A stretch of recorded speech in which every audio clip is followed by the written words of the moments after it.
Hey man, you see this that you heard podcast, man. My guys are out today, man. It's back to school, so you know what I'm saying. My guys are handling family business, but they'll be back on the next one.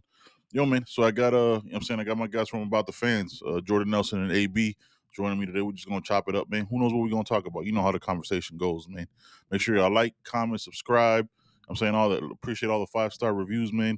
Really enjoyed the engagement on the last episode, man. Keep that coming, man. Love it. We don't have to agree on everything, man. We just gonna keep cooking. It's a Canes thing, baby. Remember that. Let's go.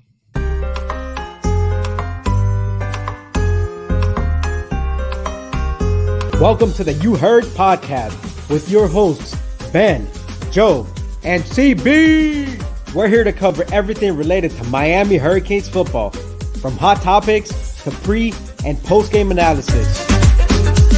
All right, we'll talk about it at the end. We'll talk about it. No. Let's talk about that shit right now because you completely flipped it on me now. I hate him for knowing this, bro. This man knew the brand, dog. Okay, I don't appreciate that. I'm saying, like, I mean, what are we talking about, son? Get into it. I felt Keep it in the fuck. You heard?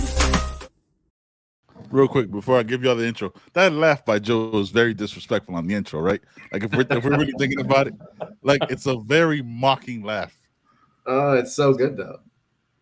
It is. Hey man, you see my guys, man, AB and Jordan on the show, man. Let's give it up for them, man. I love that. I gotta drop the DJ, man. What's going on, guys? How y'all been, man? Good, man. Just plugging along. Dog days of summer, no sports. Yeah. Kind of hard to stay involved right now, but I'm finally getting that itch for Canes football.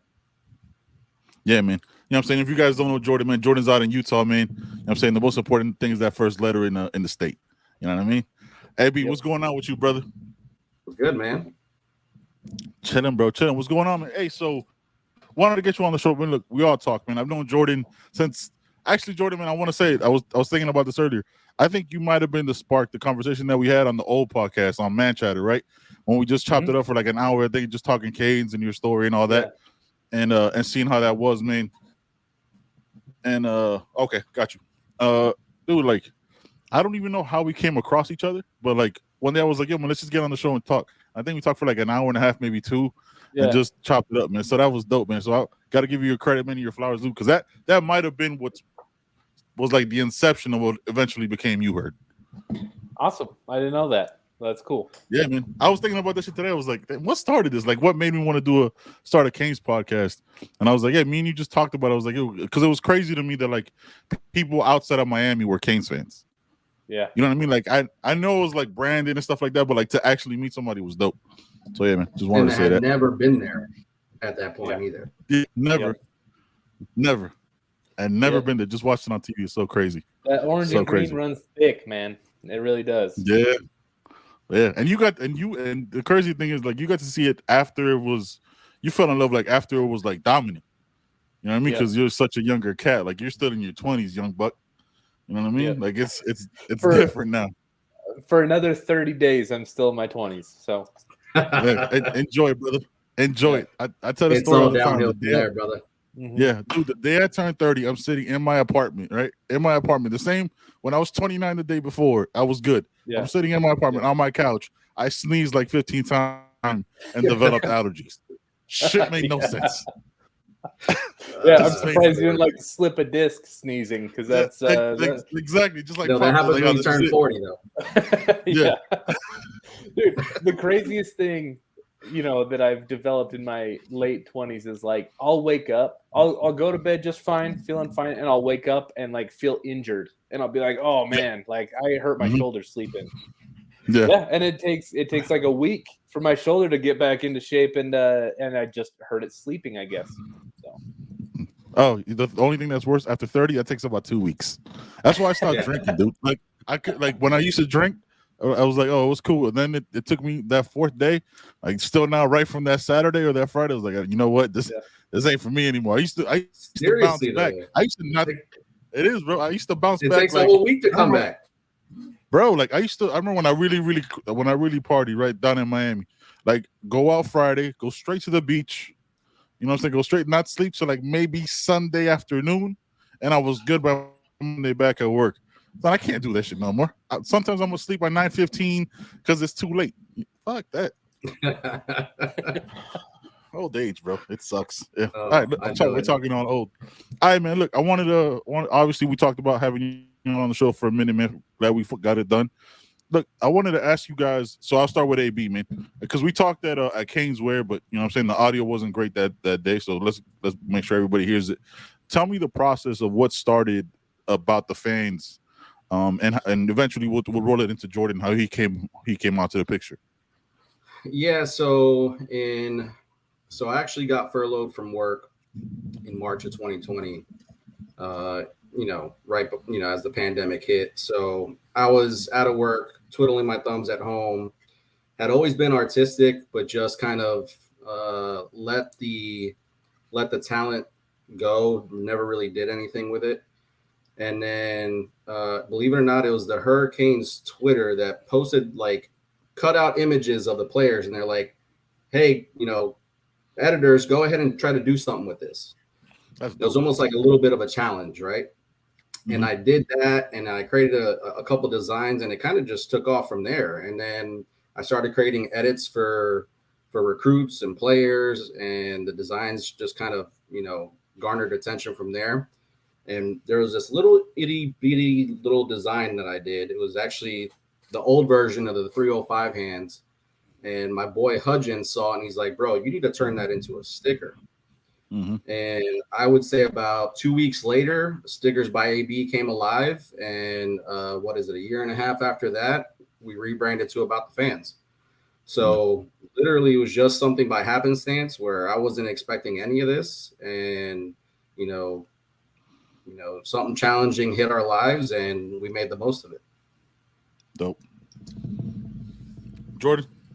So how'd you get rolled into? I mean, I know the story, but for those that don't, because we've talked, man. I've known Jordan for like a year and a half now, probably. I think, yeah. So my involvement, it actually started long before I got involved. Me and AB just became really good friends. When I was doing Fours Up, AB did some art for us. Some edits. Did some. I believe there was some shirt designs, a logo design type of stuff. And that was kind of how I met him, was he reached out over Twitter. And then, obviously he's a genius and incredibly talented. So I started reaching back out like, "Hey, can you do this for me? Can you do that for me?" Yeah. Then we kind of just developed this friendship where he was doing stuff for me. I was trying to retweet his stuff and, just build it into there.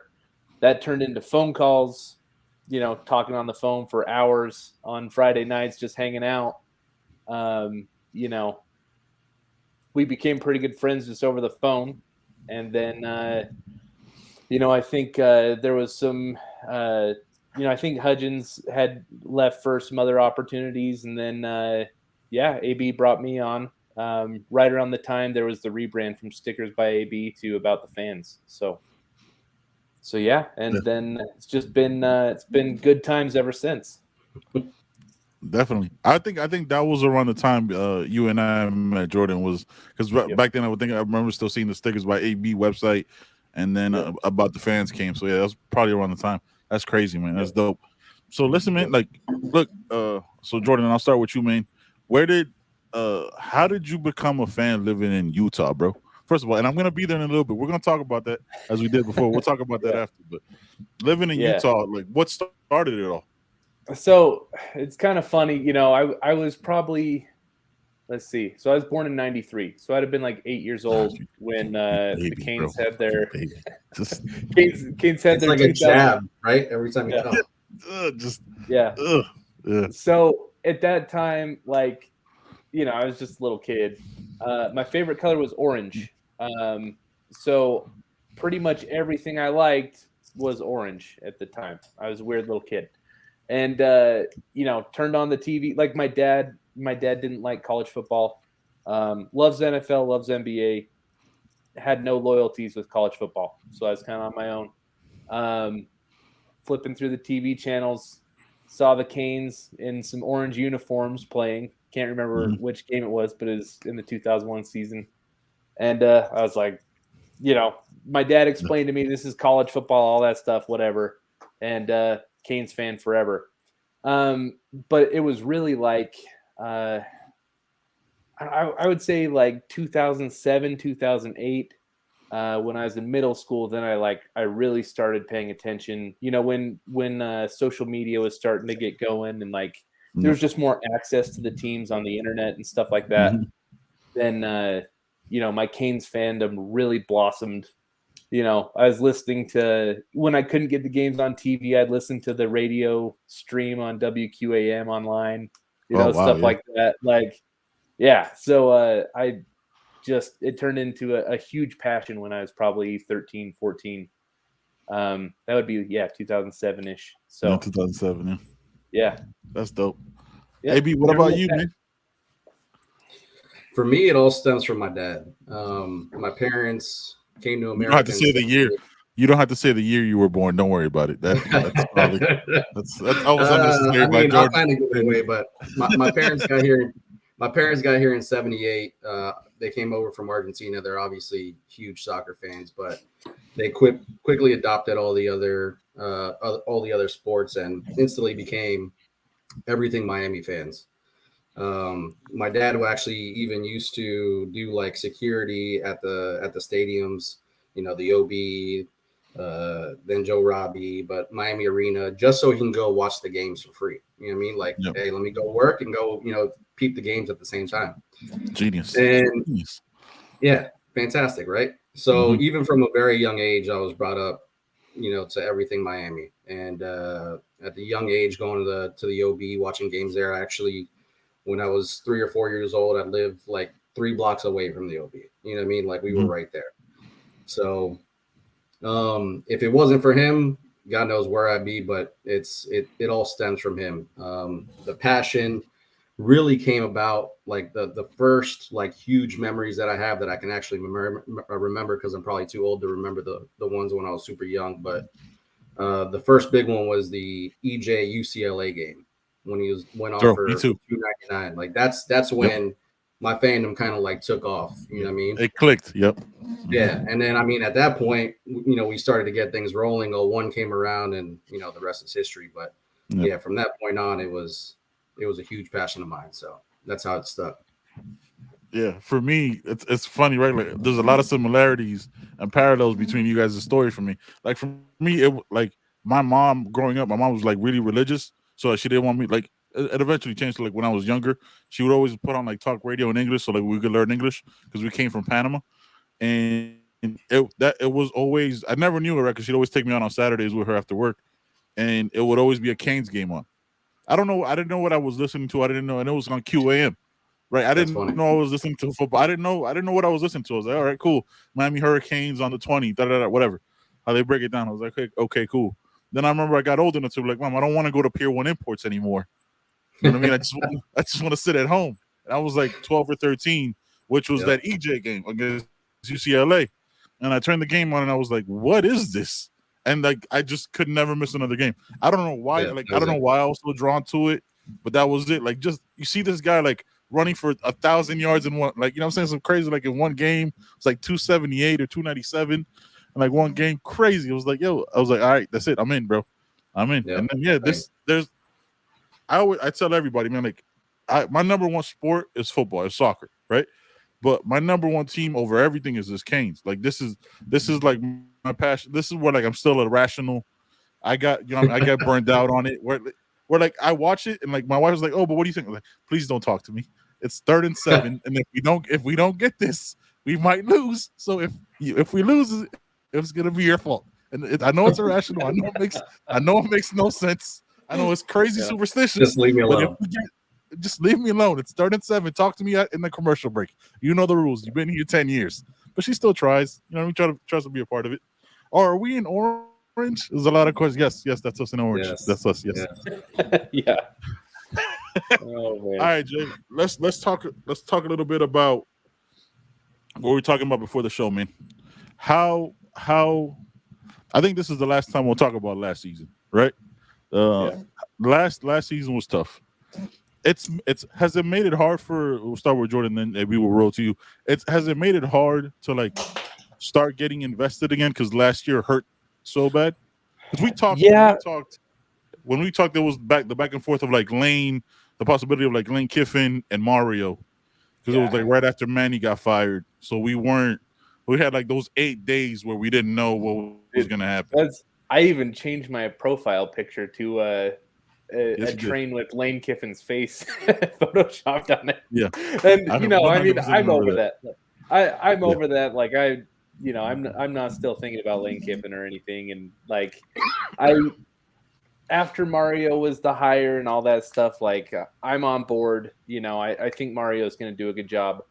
I think last season was the one that like finally, like for a few years, like the Canes were definitely my number one team, and they still are at least 1A or 1B, right? Mm-hmm. But like after the hype, and then it just kind of being a 5-7 really ugly season where it's like, we pumped tens of millions of dollars into last year, just the staff for last year, and to still kind of face plant, just have it be so ugly. Way. It just kind of deflated me to the point where it's like, and just coincidentally, this is pure coincidence and it's the truth. I woke up today, I was laying in bed and I was just like, it's Saturday. Like I want to watch some football, but we're first week of August, end of the first week of August.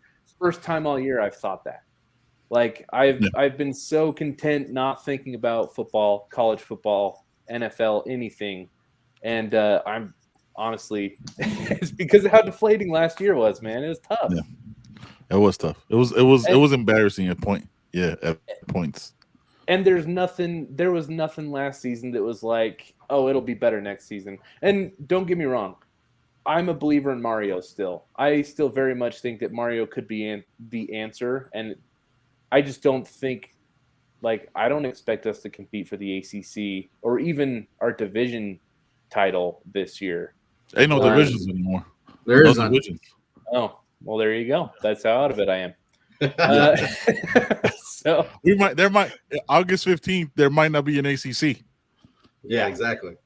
Yeah. So, I mean, that's, like I have no expectations on this season. I do think in 2 or 3 years that Mario can have us in the thick of it.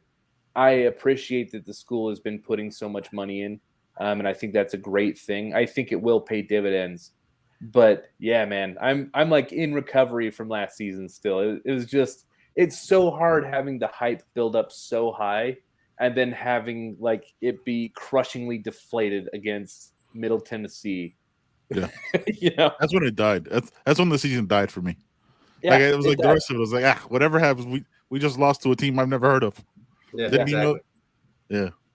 Yeah. Their basketball team doesn't even have the same name as the football team. Like I remember that week, it was like their school is like, because the basketball team is Middle Tennessee, the football team is Middle Tennessee State. Yeah, like I remember that because Coach Coop lives in Tennessee, and he like posted a video, and after that I was like, oh, I don't care what else happens. Like, and that's who we lost to. Yeah. And that's who we lost to. Oh God, it was so. The only reason I know Middle Tennessee is because in college I was living in a tiny cow town in northern Utah. I went to Utah State University where Coach Banda's at, and Middle Tennessee came into town and played. So I checked in the whole football team. But like that's how low profile they are, like they go play road games in the middle of nowhere in the Mountain West, right? So we lost to them. That was very somber right there. Yeah. It's funny, right? Because like you could tell Jordan hasn't thought about it till right now. No, I felt like he just went through it all over again. Yeah, I'm sad. I felt like your feelings were hurt. He's replaying that 90-yard touchdown pass over DJ Ivy. Where, oh my God! Didn't that wide receiver average like 87 yards per catch that game or something like that? Yeah. Every catch he had was like a bomb. Yeah, it was insane. I think it was like three receptions. It was like 3 receptions for like 190 yards or something. Yeah, something insane. It's funny because you could tell, like I said, Jordan hasn't thought about it till then. Like, luckily for me, like I've already gone through the therapy of processing last year, like doing the show, talking about it with Joe, and you know what I mean, like people who are on. But like just seeing Jordan's re-traumatizing himself kind of fucking did it to me too. It was like, oh God, last year did happen. I was Well, like, dude- I was starting to turn the page, and then Yeah. like you replay 5 games that we gave up 45 Yeah. points or more. PTSD, right? Yeah, well, Oh, because for I'm real, such bro. I'm such a big NBA fan that it's like football is my life from August until December. But Mhm. then like the switch flips and it's like by February I'm 100% invested in the NBA basketball. Like, you know what I mean? Like I kind of Yeah. have like 2 modes of my sports fandom.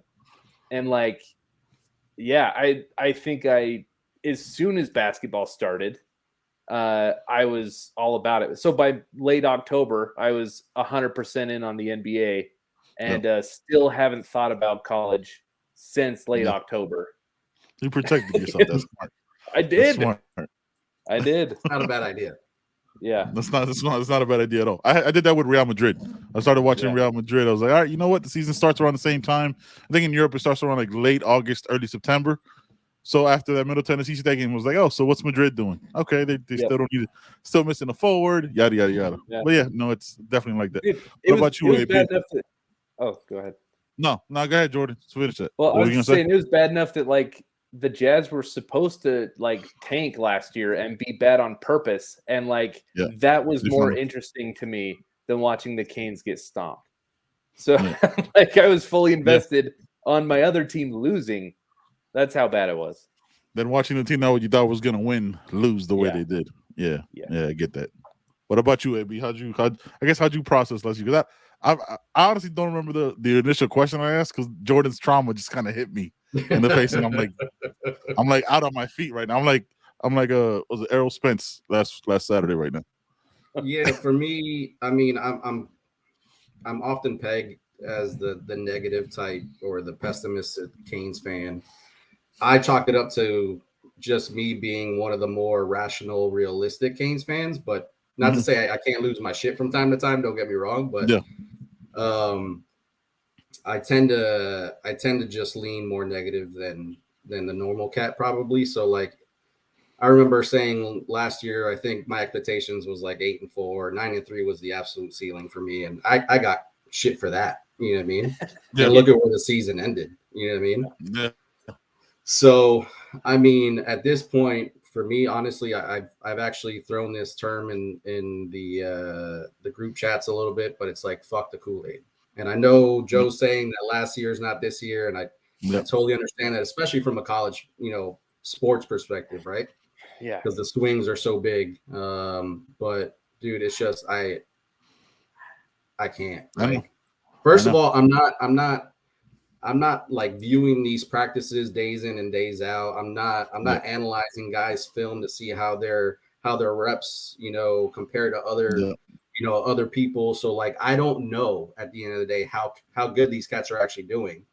So for me, not seeing the progress, all I have is last year to measure on. I'm like, I'll see, I'll believe it when I see it. That's kind of where I'm at.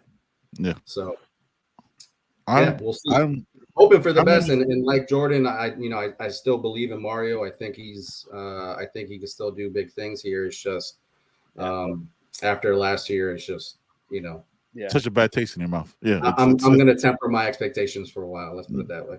Yeah. If you guys listen to the last episode, you know what I mean? Like I don't like the whole overhype of anything. You know what I mean? Like you can't we're 4 practices in, right? And people are getting called this or that. And I was like, bro, like that's The new Dorsey? The new Dorsey, bro, like the new Santana Moss. I was like, bro, can we take a breath? Like, I love this school. I say it all the time on the show. Is like I hate that because you're putting those expectations on a freshman. Yep. Because then he doesn't do it. Are people saying that about Emory Williams, the new Dorsey? Yeah. This second practice. Practice. Don't get me wrong. I was texting AB this morning, and I saw the clip of Emory Williams throwing the ball to I can't think of his name. Frank Ladson. Frank Ladson. Yep. Dime, like absolute perfect placement. Like give him his flowers for a perfect throw in practice, but new Dorsey, yikes, man. Bro, like that's the leap. That's the leap. Look, I'm not trying to rehash the last show because that shit felt therapeutic. A little behind the scenes on that one. Like me and Joe didn't even talk before the show. We didn't talk the entire day. We didn't talk the day before. We just I think me and Joe both saw that tweet. Neither of us sent a screenshot, nothing. We both saw that tweet. It was like, oh, this is gonna be a topic, and then we just saved it because, bro, it's like, and it's not like calling anybody out, but it's like, bro, like, and it's not even like the trauma of a 5-7 season. Yeah, because who wrote? Steve Kim wrote that, right? And Steve Kim's cool. I mean, he's a sports guy. It's never like it's never like, oh, you're calling this person. I was like, bro, like it's his second. I guess he did the spring, and he might be incredibly accurate. But the next Dorsey, like, do you understand that Dorsey wasn't even like? Let's keep it a buck here. Dorsey wasn't a phenomenal quarterback, a phenomenal leader. You know what I'm saying? Like, it wasn't like he was the team around it. He was a great point guard. That's all he needed to be. Yeah, you know what I'm saying? Like, sorry guys, this isn't blasphemy. You remember he. You know what I'm saying? Like, he didn't do anything in the NFL. Like, he was a 7th round draft pick, right? Wasn't it 7th round? Yeah, 7th round. Again, but like he was his Dorsey's thing was the intangibles, the things you couldn't measure. Because look at him now. Next year he might be a head coach in the league. Dorsey's brain is unparalleled. Probably one of the smartest quarterbacks we've had. I'll put it like, you know something. Jordan absolutely hopes that's the case. Yeah. He's a I hope he has a good enough year to be a head coach next year. That's true. You do need that because that would mean you're holding up the Lombardi at the end of the year, which is the way that should work out. Yeah. Huge Bills fan, Jordan. Yeah, but like, dude, there's like 2 practices and they're like in jersey and shorts, and I was like, bro, can we just get to like a scrimmage? Can we get to a scrimmage before we start hyping things up? Like, look, I woke up that Tuesday practice when I was hyped to shit. I was like, bro, because I'm invested in this shit. You know what I mean? I do a whole show about it. But and I started watching it. And I was like, okay, cool. I watched the press conferences. You pick out little nuggets. You got Kevin Beard saying we don't have a Batman, just a bunch of Robins, right? So if you have the coach, and then today Shannon Dawson said we have a lot of guys. We're going to do a lot of rotation. That means you still don't have a number 1 receiver. You don't have an Andre Johnson on this team. So it's a lot. Like, there's a lot of things going on. So like, you pick out those little things like, oh, the best quarterback or the next Dorsey. Was like, bro, like, you understand that he might not see the field for 3 years. I think Ja'Carri Brown starts next year and balls out, and then probably goes to the league because his talent level and that quarterback, that kind of quarterback doesn't last long in the league, so he has to go, and then Emery takes it. But what if Emery never starts because we get somebody better than him next year or this year? What if Judd is better? Yeah, it's like, way too early. It's way too early to put that kind of pressure on anybody. I have no idea what this year is going to be. I have no idea. 45 new players with 7 or 8 new coaches. No one does. No. So like that's everyone is trying to extrapolate based off of either last year or a coach that didn't even coach in P5. No one knows how these guys are going to transition. Nobody. Yeah. Nobody. It's a crapshoot. Yeah. I don't know, man. My expectations are very tempered. I'm thinking like. Don't ask me that question. I'm hoping for 7 wins, man. Yeah, like maybe that. Maybe I don't know what I'm talking about, but I'm like, man, 7 wins, like that's progress. I'd feel decent about that. 7 wins wouldn't be good enough in recruiting, though. That would be the issue. No, like it's death. Yeah, but it would matter like how the 7 wins look. You know what I mean? Like it's a lot of things that have to happen. Like you have to have everybody rowing in the same position to get to like 9. You know what I mean? And I mean fighting for 9. Like you know what I mean? And wherever those 9 come from, those 9 come from. So it's crazy, bro. Like Brad Kaya's best season, and he's probably been our best quarterback in a while. His best season was 9 wins, 9-4. So, like, I don't know, man. I think if anyone's thinking 9 wins is like on the table this year, like we're gonna have to have some special bounces in a few games. Like I don't know. Yeah, like it because I think, and I say this on the show, right? Like the last 20 years have, especially for me and AB, who have seen the trauma at an advanced age. We'll say it like that, Jordan, you young buck.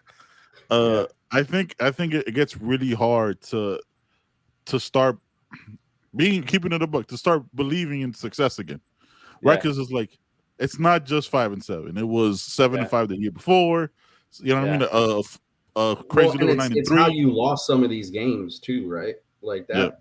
That matters at the end. Trust me, I know the injuries and all the shit that we went through last year, but like how you lose is a big deal. Yeah. And it's sad that that's the point. That's the stat, the state of the program right now is that we're debating on, a 7-5 and 9-3 and how we're losing is, progress. Like it's sad that it's come to that point, but yeah, that's realistic. The past 20 years have led to that, right? That's the PTSD, hitting us. It's just like, dude, how did we get here? I mean, obviously a lot, but like brujeria, bro. It had to be brujeria. Right? I get it. Like I get the whole like being hyped every year. I think this is like I'm entering a new phase of my Hurricane fandom in the last 2 years. Yeah, this is where me and AB have been here. Yeah, and I think I'm like getting there because like I've done the whole hype thing, but it's like it's so hard. I was actually going through boxes of my old stuff at my parents' house, and I found back in I think it was before the 2008 or 2009 season. It was the season with Ja'Cory Harris where he was a Heisman candidate, and we were like ranked in the top 10 preseason, and so it was issue of Sports Illustrated. The Northwestern 5, yeah. And so it was an issue of Sports Illustrated where they had us, I think, either ranked 6th or 8th in their preseason top 10. And I cut out the picture of Ja'Cory Harris. It was like a full page image, and then on the margins it had like a write up about the Canes and stuff. And I like pinned it to my wall because I was like so hyped about it. And I was like, he's gonna be the Heisman, and I can't even remember what the record was that season, but I know it wasn't good. I remember when they beat FSU, I think it was that year when they beat FSU. Travis Benjamin caught that that out and it was like an 8-yard pass. Bro, I was at my friend's house. I've never screamed so loud in my life. Like, that's not at a stadium, right? Like in somebody's house. Like, yo, I apologize to my friends. I was like, holy shit! Like we're all going crazy. I was like, holy shit! Because you know what I'm saying? Like it wasn't like beating FSU. It was like my hatred of FSU is embedded in that yell. And just seeing that team, I was like, oh my God, we're about to turn the corner again. And then something always didn't like the rug from under us. Yeah, all the time. And it gets to that point where it's like it hurts, bro. But then you start to grow numb. And then it sucks because you're like, you want to believe again. Like you want to dip your toes in. I'm saying like it's like hopscotch. You want to dip your toes in, but like I'm gonna just wait to see. Look, even when we won 10 games with Rick, how we finished the season killed all your momentum. Yeah. Everything that you thought was going to roll over and be positive for the next year was just gone. And I think Kaya's, when he went 9-4, didn't that happen too, where it was like a year of swings? It was like it was. We went 4-0 and then lost 4 straight, and then so we were 4-0, 4-4, and then ended 9-4, won 5 straight the end of the year. No, so. Just traumatized. True inconsistency right there. Yeah, dude. When I think about the 2010s, it's just like a blur of Kansas State and Virginia Tech and all Cincinnati. Cincinnati's in there. Just all these games, or Washington State beating us in bowl games, and like, oh my gosh. Yeah. Look, as pessimistic as I can be, I'm still looking forward to the season. Oh yeah. I cannot. I cannot wait till I'm at that tailgate. First, Yeah, like right now it's very different, right? Like because right now we're still not on not on like looking at thinking about last season, but it's like that's the last thing we have in our minds, right? We were at spring game, you know what I'm saying? Me and AB, I'm going to be at Canes Fest next week. You know what I mean? And probably at the Inter Miami game if they win. And I might when I'm around it, because they're going to. I mean, who's stopping us? Fuck everybody else. Let's just keep it 100. When I'm around it and I'm in that atmosphere next Saturday, I'm gonna be honest with you. I might start telling lies. Like if I see some shit, I'm like, you know what? Start sipping on the Kool-Aid. Yeah, I'm not gonna sip the Kool-Aid, but I'm gonna smell it. I'm like, I look at that Kool-Aid right there. That's you know what? It looks like they added the right amount of sugar. A little bit. Yeah, you'll be looking at a printout of the schedule like Man, I can't even find 4 losses on here, man. Yeah, exactly. Exactly. Like, you know what? This Boston College game might not be that bad. I hate that. Yeah. I hate that Friday after Thanksgiving game. Like Yeah. I'm traumatized because of Pittsburgh in 2017.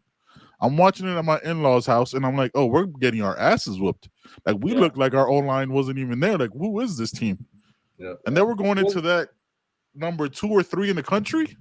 Yeah. Right, like because Wasn't that Kenny Pickett No. his freshman year? Was it? I think was it might have been Kenny Pickett. Yeah, because he had that extra year because of COVID. Yeah, Yeah. it might have been Kenny Pickett. Yeah, I could be Yeah, wrong, dude, but I think that was freshman Kenny Pickett. True freshman Kenny Pickett. true freshman Kenny Pickett. Yeah. Dude, that was it might have been. You're right. Yeah, because I think he did have that extra year. He had that. Yeah, dude. But after that, I was like, geez, Boston College. I was like, I'm looking at it, I was like, Georgia Tech ain't that good. North Carolina's kind of overrated. I might start doing that thing. I might start doing that. But then it was like, where's the team? How's the team going to respond when we give up a 4th and 18? You know what I mean? Yeah. Like when that happens. So it gets crazy, bro. It gets crazy. You know, I will say this about last year, though. Oh, go ahead. I don't want to interrupt. No, go ahead. No, go ahead. I was starting to go down a dark place. So go ahead. So there was a few redeeming things about last season. One, I got to go to my first Canes game ever. AB helped me out with that. Forever indebted for that experience. That was awesome. Got to tailgate, see the FSU game. Results didn't matter, man. It was my first Canes game ever. Mm-hmm. Like I've been thinking about that for 20 years, and it got to happen last year. And also, like, having it be disappointing to the point that, like, my expectations were completely broken. Like, I was no longer watching Canes games caring what happened, because the season was pretty much over halfway through the season. It was like, this is over, doesn't matter. One thing that I loved and appreciated was, like, I got to watch the Canes again without caring so much what happened. And like just seeing the logo, seeing the helmets, seeing the uniforms, it made me like kind of appreciate. It's like, man, like this means so much to me, like you can just be a fan again without being burdened by the results. Exactly, without the psychosis. Yeah. And it was just like just seeing the colors, seeing the helmet, like on the field. It was like, dude, this is such an important part of my life. Like it's actually giving me the chills just thinking about it again. Like, it helps you reflect on what the team means when you can kind of separate, like, we have to win or else I'm sad. It's just, at the end of the day, it's a part of us, no matter what happens. So 100%. Just wouldn't it be nice to just actually win and not have to worry about losing? Yeah. 100%. Jordan, as you were saying that, like I started like picturing what it would be like when we win, and like I started getting emotional just thinking about it, because like last year was. I'll tell you when. I'll be honest. Like I've not checked out because I watched every game ever. You know what I mean? If it's a Saturday, but like I remember it was when we lost to Clemson 58-0, right? Golden's last game. And I'm watching it, and I'm with my wife. I was like, I'm watching it on my phone because YouTube TV. Shout out to them. You can watch it on the go. So I'm watching because I'm at the store with her, and I'm watching it. And I was like, I'm watching every snap of this game, and this game was over in the first snap. Yeah. And I was like, I'm never going to love another team more than this. Yeah. Like I've watched every game since. I never gave up. I never was like, oh, I'm not watching this year. I've watched every game. I've suffered through it. I try to go to like one game a season. Crazy shit is I've never seen them win a game.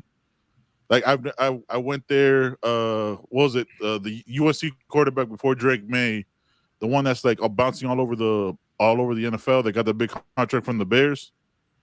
In like 2019, doesn't matter. But like I've never seen them win in the stadium. No. Trubisky. Yeah, it was Trubisky. Oh, okay. He had that that pass, that touchdown pass that wasn't a touchdown pass because the receiver clearly dropped it in the end zone. Great. I love those calls. I was like, bro, we're already bad. Like you're gonna give them this call too? Like we can't be both. But yeah, I've never seen him win in a Hard Rock. I saw him win a bunch of times with OB, but yeah, I mean, it's like I'm never gonna love another team more than this. Like I watched every game. That time I was like, I can't give them everything, but they've had me for 20. You know what I'm saying, for 20 years. Like I can't leave. Like this is on a Saturday, whatever it's 12, 3:30 or 7, I'm watching them. It doesn't matter. Yeah. It doesn't change. There's no relationship that I have with anything else. I quit shows like after a bad scene. You know what I mean? Like I stopped watching movies if something stupid happens. Like I watched 48-0 at the closing of the OB of Virginia with Virginia, and I didn't leave then. Yeah. I remember watching that on TV. I was gonna go to the game, but I had messed up my ankle. I was like, yo, I can't even walk. So I was like home with my ankle elevated with ice watching this. I was like, and I watched every snap. Every single snap. We were out of that game. Like Chris Long had like 155 sacks in that game. He got drafted off of that game. Dude, I never left. And there's no team that I love like this team. It's crazy. Crazy, bro. It's almost unhealthy. No, it is unhealthy. Everything I just said is unhealthy as fuck. Everything that wasn't like me. That wasn't me like, ooh, look at how happy this relationship is not reciprocating whatsoever. No. This is a one-sided ass relationship. You guys gave me 2001 and that was it. I'm holding on to that time when Andre Johnson and Jonathan Vilma killed Nebraska thinking that's gonna happen again. Not knowing how rare that was. Fuck. This episode felt like therapy a little bit. Like we just needed to like cleanse that out and just start fresh and just start. Maybe now we just look into the new season with juju now. All the new juju. All the new juju. Funny is all of the disappointing games that we've named. Like I just had like the memory pop into my head of like where I was when I was watching that game. You know, whether it was upstairs in the family room, downstairs on my phone. Like it was like I was transported back to that moment, just and feeling all the disappointment. And that last game in the OB. For Virginia, I remember it being like the Monday after that, walking to my bus stop, and it was like snowing in the morning, and I was reading an article about it on my phone on like the ESPN app. Just sadness, man. Like, it's crazy. Like, really? We lost 48-0 to Virginia. Yeah. So I remember to not just talk about all the negatives. I remember that 2000. Well, it was 2002 because that's when they played Nebraska. I remember it was in Cali. Obviously, it was in the Rose Bowl. I've never felt that level of joy, that level of like. I was like this team that like I don't because I hadn't gone to a game yet. I was still, you know what I'm saying? Split second in 2002 before a flag came out. I was like, we did it again, bitches. I was like, what is this yellow shit? What is this? What are we doing? What is this stupid thing on the ground? Yeah. What is this stupid thing? The game's over. What do you mean? Like that's it. Yeah. The rest called. Everybody celebrating. Helmets are in the air. Like what are we doing? And then I didn't realize. I got re-traumatized a couple months ago when somebody dropped that clip of the ball getting tipped, which I never knew. Like I never knew the ball got tipped. It was tipped at the line by William Joseph. After that, I was like, okay. Maybe that's just the curse. Maybe that. You know what I'm saying? I didn't know that the ball got tipped, and I don't even want to see it, man. I don't want to see it. Yeah, dude, it's not going to change anything. It was tipped. It doesn't change anything. Like Ohio State still has it with their illegal ass Maurice Claret, but it was 100% tipped at the line, bro. Like clear as day. Like because you remember how we remember the play. We only saw the receiver and the corner, right? That's how we remember the play. There's a view of it that's from the backside of that because they're saying like, oh, he was all over him, whatever. He could have been all over him. He could have tackled him to the ground. It didn't matter because the ball was tipped. The ball was tipped. That's gross, again, man. Jordan, think about that. That's 20 years ago, and I saw this shit 4 months ago, so I had to relive that trauma all over again. Yeah, it sucks. People are assholes on the internet. Let me just say that. Like you could have kept that. Could have kept that in the vault, bro. Somebody just dropped that. Why would you do that now? Like, why'd you wait? You could have dropped it on like the day of. It was like on a random Wednesday in fucking May. What are you? We should just pull a UCF and just start putting it on the banners, dude. Just You know, just be like, well, if it was tipped, then we won, so we're champions from 2002. No, we don't. We're real out here. I know. We actually I know. respect what we've done as a program. Self-respect.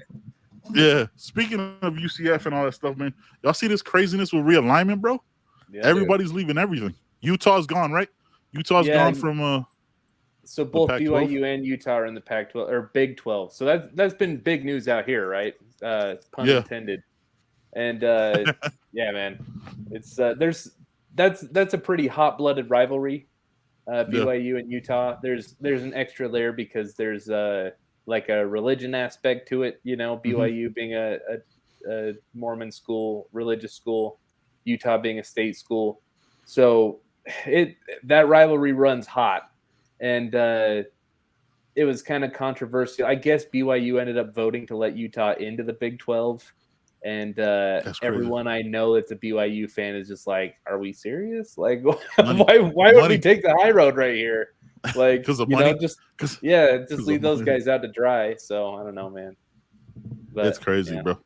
Yeah. Everybody's leaving, and Miami's stuck in the ACC. We got to. Yeah, but eventually, this thing is just going to be one big umbrella, and there's going to be an east and a west at this point, right? I mean, I feel like that's the road we're heading down, right? Yeah, or. I mean, I bet it ends up as like Big 10 versus SEC is like a north and south layout, you know, or something like that. Yeah. I mean, I wouldn't be shocked if, as soon as they can, that like, you know, Clemson, Florida State, Miami, UNC join the SEC. Like that makes so much sense, you know, both football and basketball. So I don't know. Hopefully. Yeah. You know, I the more I think about it, right? Like the SEC would be cool, obviously, because of the location and all that stuff.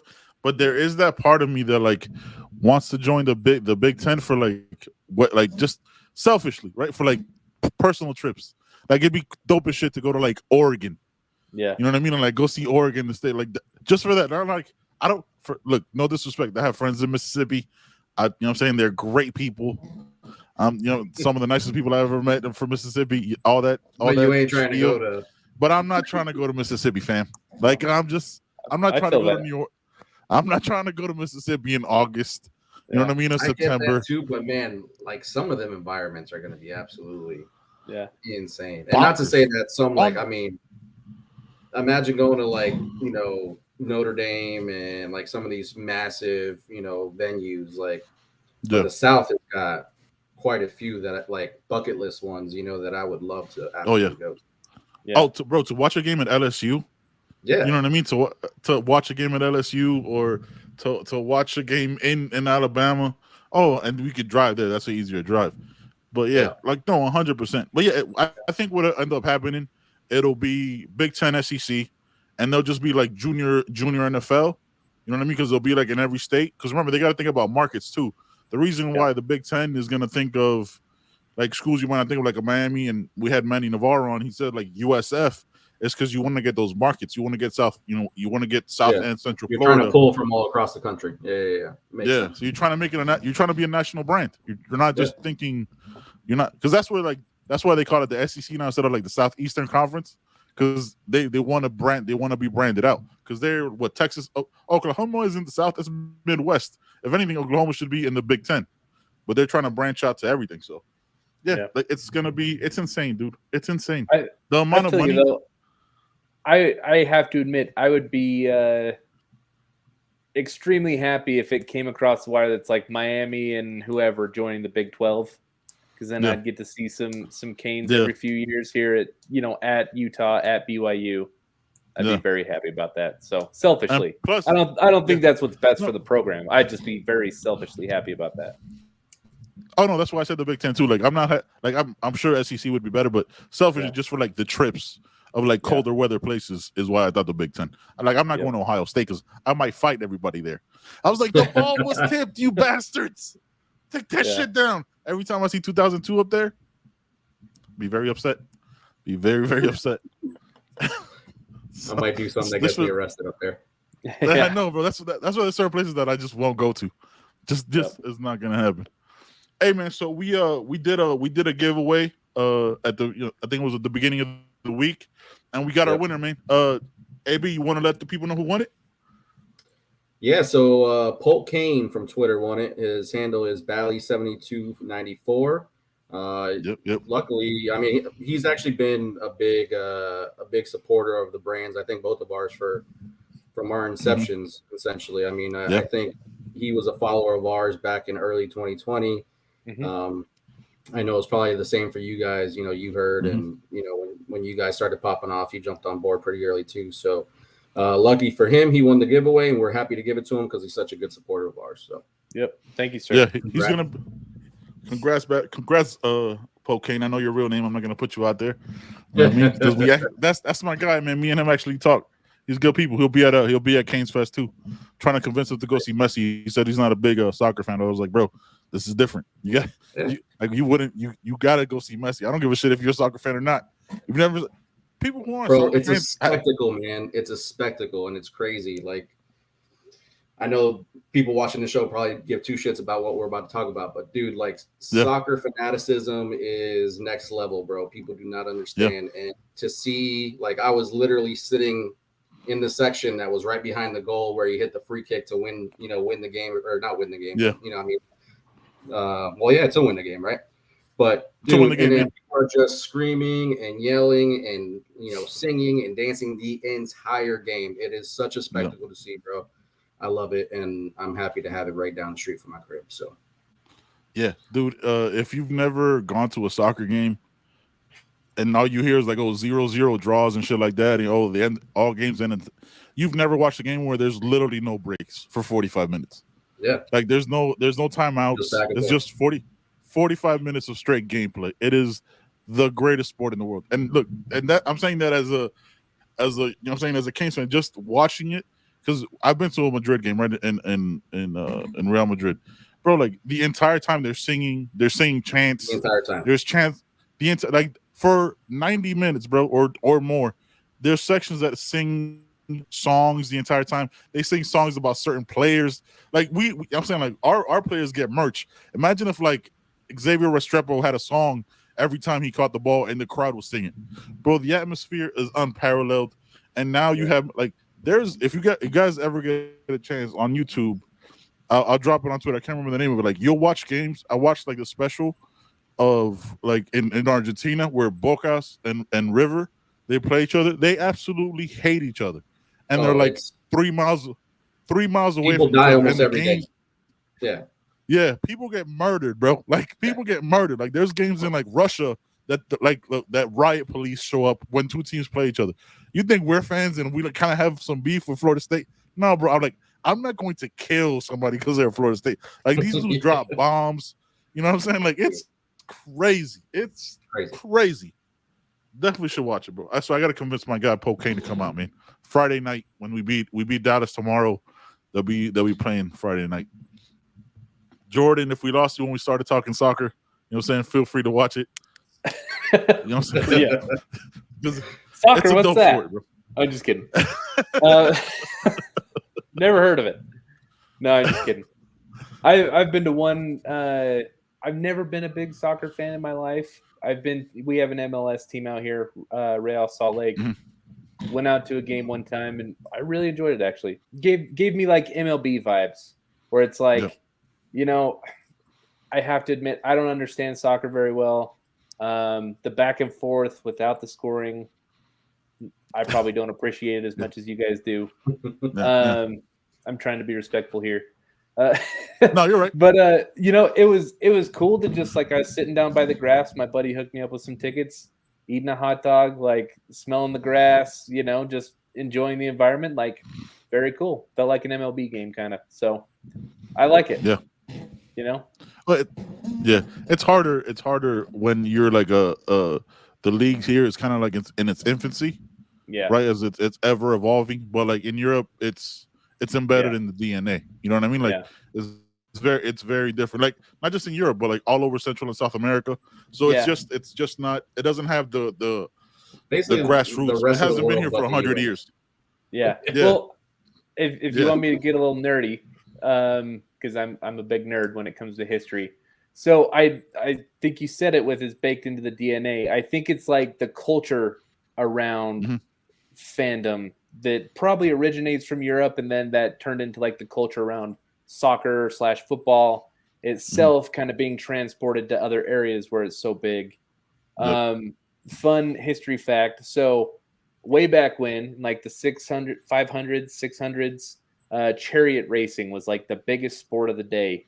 And one of the most historically relevant like riots in the Roman Empire, called the Nika riots, actually started at a chariot match with different teams that hate each other, turned into like the whole city being burnt down, and people like, it turned into a political affair from a chariot race. So now you know what Boca Junior Rivers is. Exactly. Yeah, But like yeah. I think you're right. Like it's ancient DNA, like that culture lives on, through football. And even like you see basketball games in Serbia where they're like lighting road flares like in an enclosed building.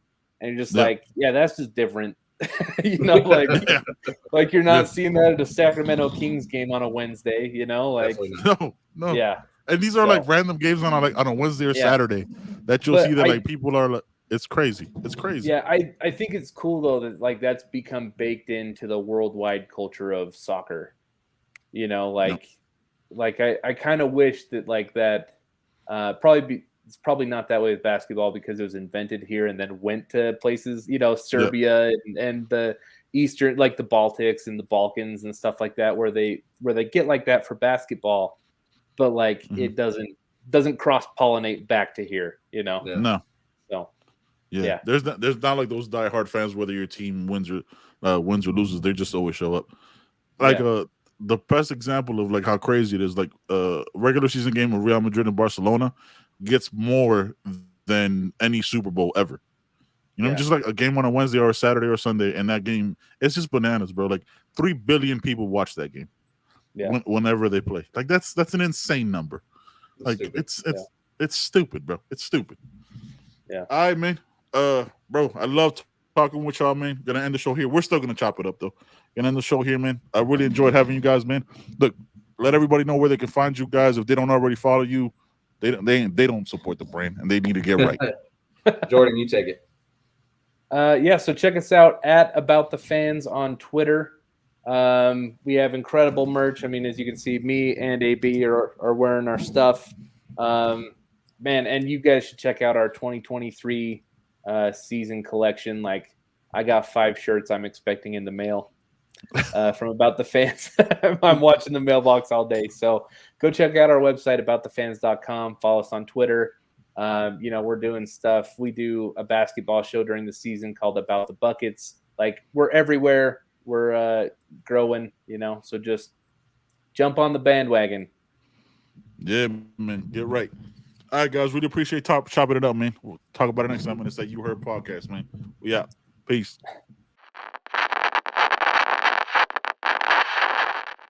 Hold up. We're not gonna end it right there, man. Y'all notice how across the country we were all feeling the same thing? Jordan expressed that, about last season. We all want to see this team win. This is our number 1 team. This felt very therapeutic. It felt good, man. Wanted to make sure we dropped this Caneswear ad. Welcome to Caneswear. Family owned and operated since 2010, Caneswear has all latest merchandise for the Miami Hurricanes, Miami Dolphins, Inter Miami Soccer, and more. Come visit us at our store in Davie on University Drive, just south of I-595, or online at caneswear.com. Caneswear, the spot Miami fans shop. Yeah, man, really appreciate Brett and Jeff and everybody at Caneswear, man. That's the family right there. Yo, man, look, we're going to be at Canes Fest next week. Can't wait, man. First one ever. Appreciate so much of the comments, the likes, the views, the reviews, all of it, man. We appreciate it all. Even when we don't agree, man, we don't have to. We're not a monolith. You know what I'm saying? It's always good to have conversation and dialogue, man. It's that You Heard podcast, man. We out. Peace.